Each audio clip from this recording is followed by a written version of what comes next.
अस्सलाम वालेकुम dear student, welcome to my channel pathway to success.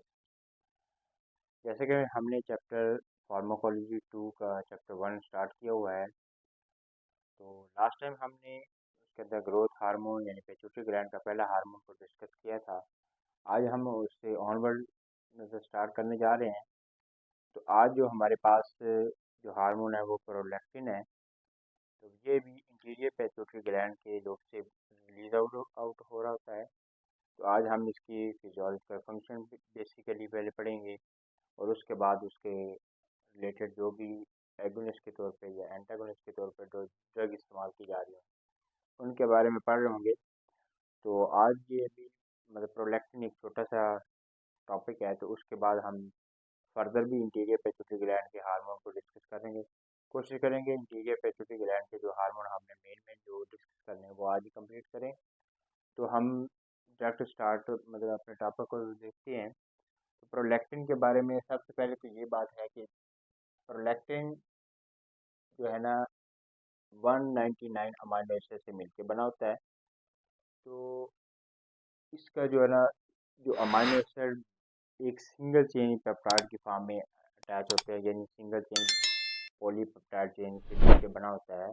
और इसका अगर मॉलिक्यूलर वेट की अगर बात कर लें तो वो 23,000 मोलर वेट इसका होता है।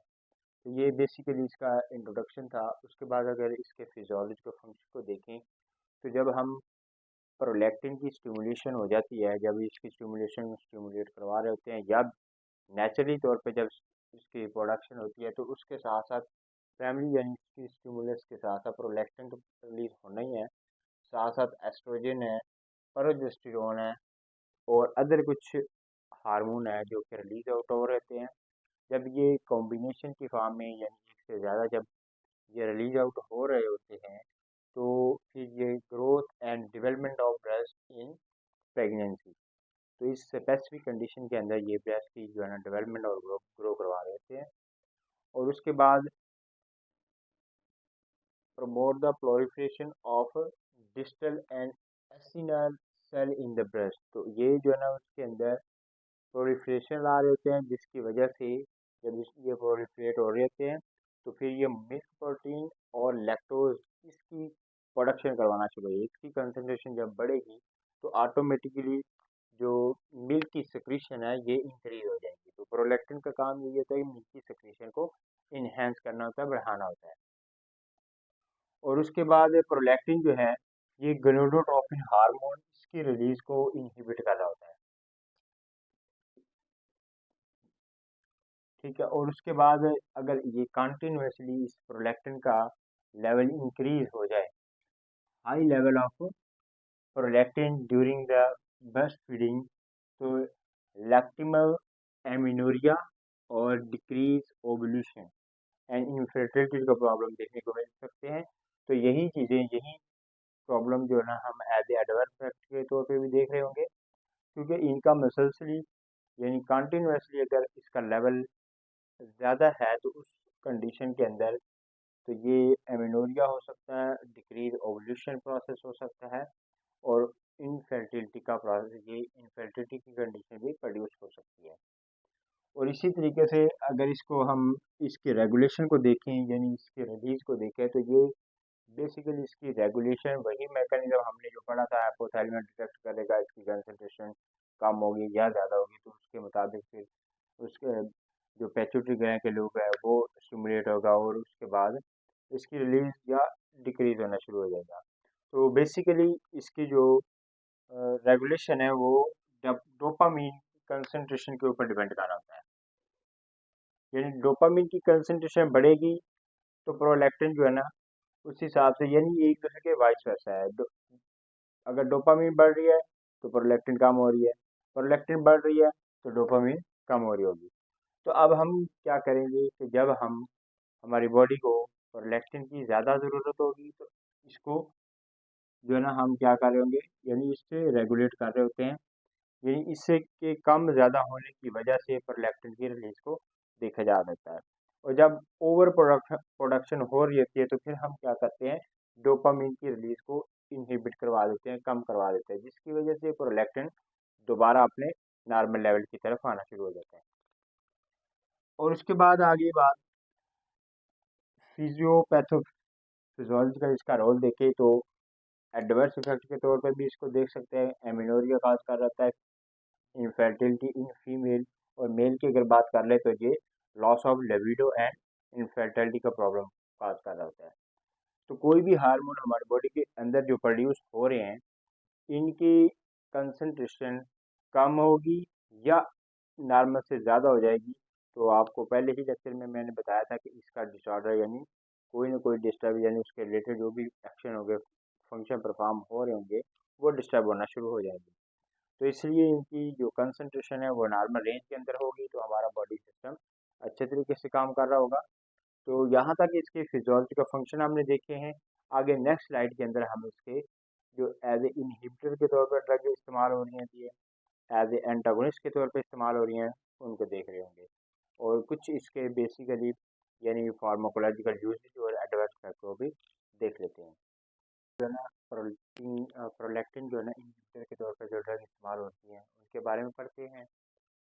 तो सबसे पहले इम्पोर्टेंट ड्रग है हमारे पास ब्रोमोक्रिप्टीन, जो कि पोटेंट पोटेंट जो है ना डोपामिन डोपामिन एगोनिस्ट के तौर पे काम कर रही होगी।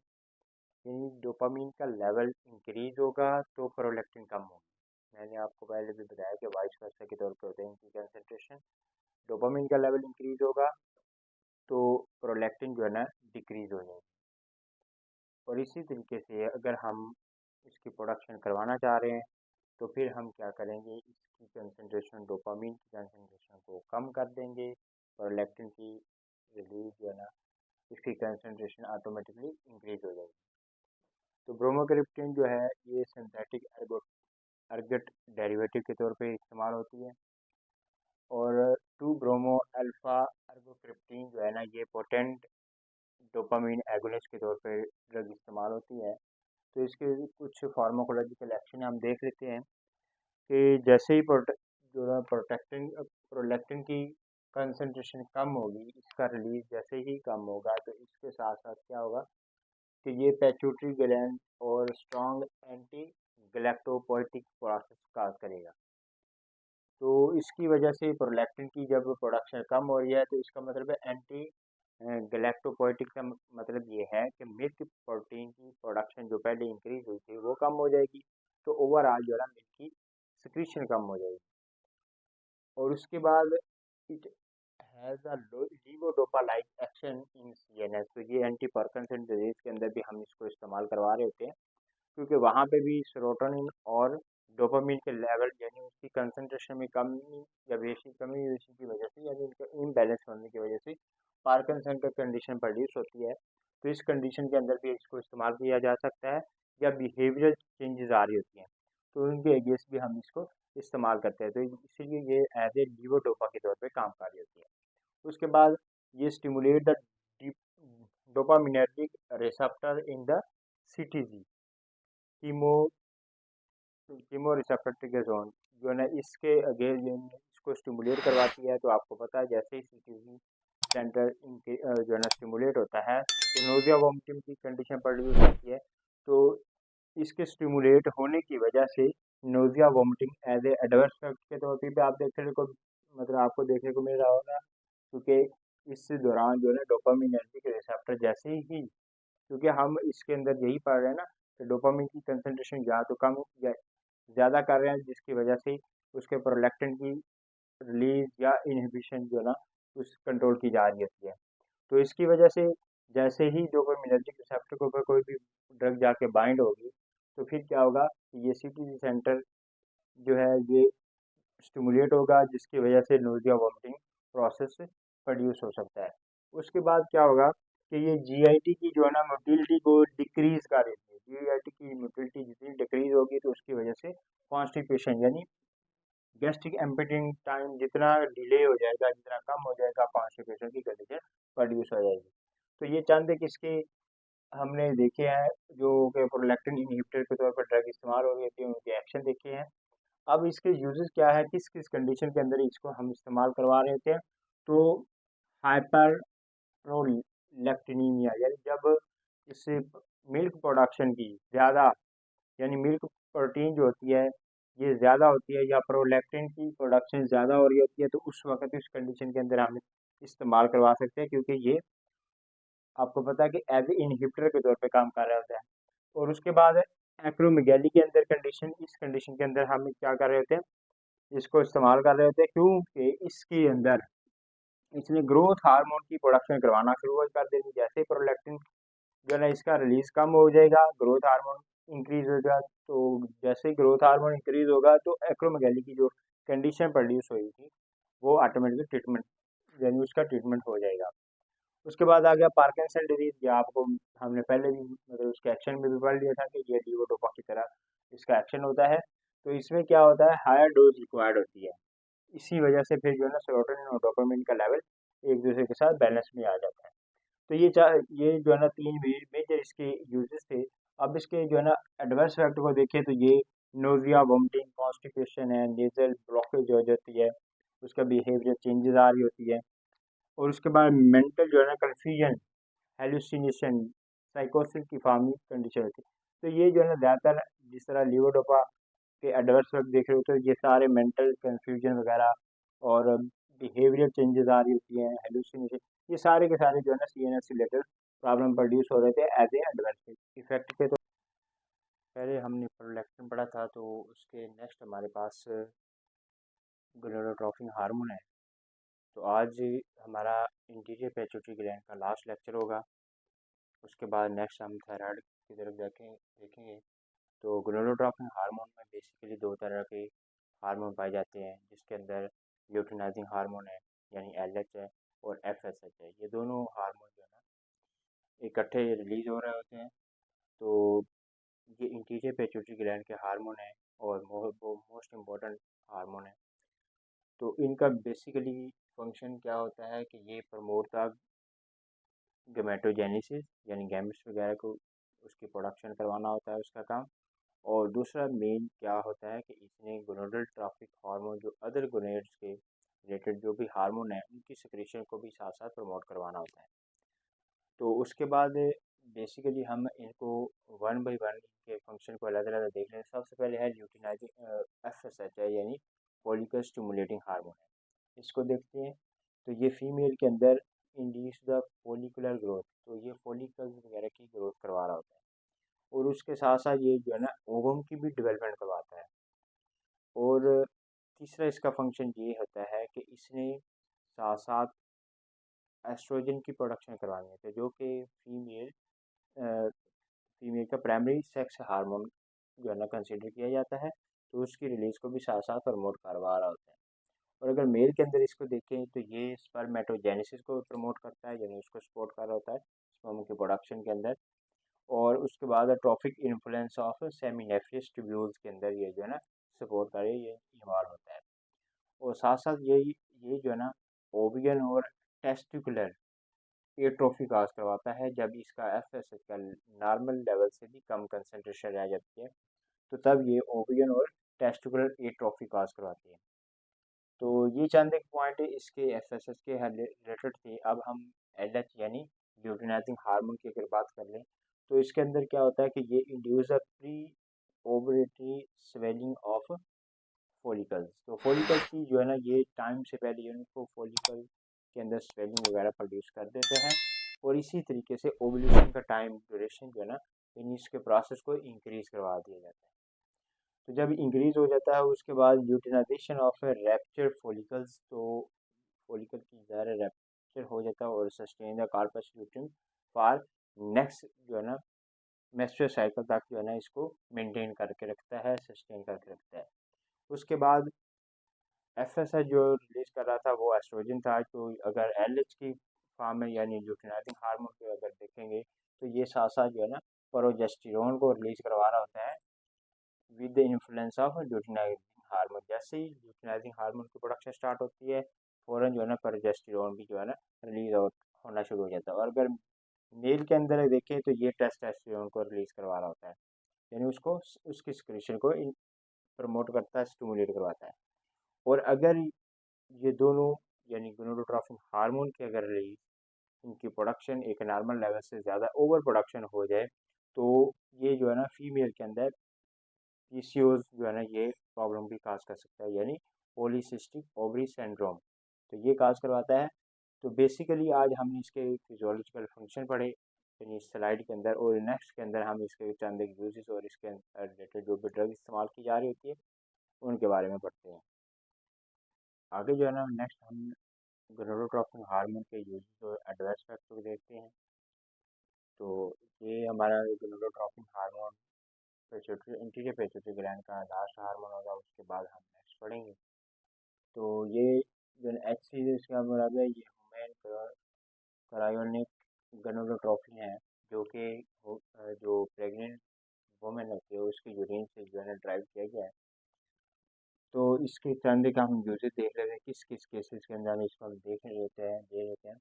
तो एमेनोरिया के अंदर हम देख लेते हैं, इनफर्टिलिटी के अंदर हम इनफर्टिलिटी ऑफ फीमेल के अंदर हम इसको इस्तेमाल करते हैं।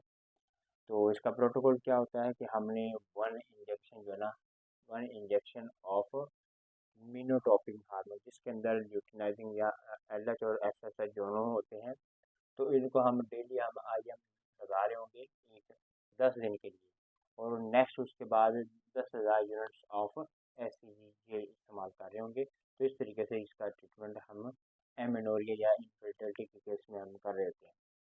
और उसके बाद to avoid the in vitro fertilization, तो ये भी है कि इन विट्रो फर्टिलाइजेशन के अंदर भी हम इसको इस्तेमाल करते हैं, यानी मैनोट्रोपिन या एफ एस आई दोनों का मिक्सचर है।